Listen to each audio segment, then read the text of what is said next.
Okay, in this question we have a gardener planting seeds from a pack of 25, 14 of which are red, 14 would be red, 11 would be yellow, and he's choosing two seeds and we asked to fill in the diagram.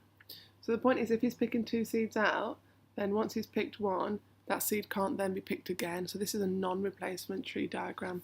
So you can see here, to start with, there were 25 seeds in the bag, and then on his second pick, that went down to 24, and because he'd already taken a red one out on this branch, then the number of reds went down.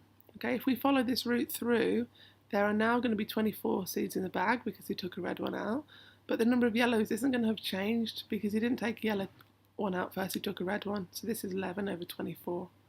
And then if he comes down this option, if he took a yellow one out first off, well, there's only going to be 24 left. So both of these will be out of 24. And if we follow this route, if you took a yellow out, then the number of reds wouldn't have changed. So the number of reds would still be the same. That would still be 14. But if he took a yellow one out, then the number of yellows would have gone down by 1. So instead of being 11, it's now going to be 10. It then says what's the probability that the gardener chooses two seeds which give two red flowers. So two red flowers would be along here and along here. So remember, as we go along the tree diagram, we're multiplying.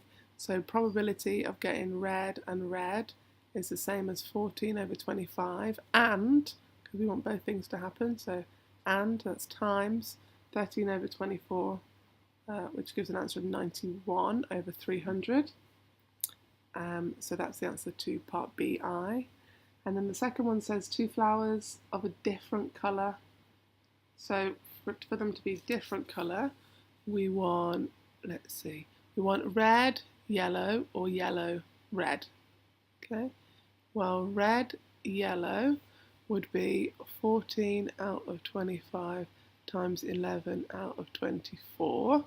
That's the probability of red, yellow.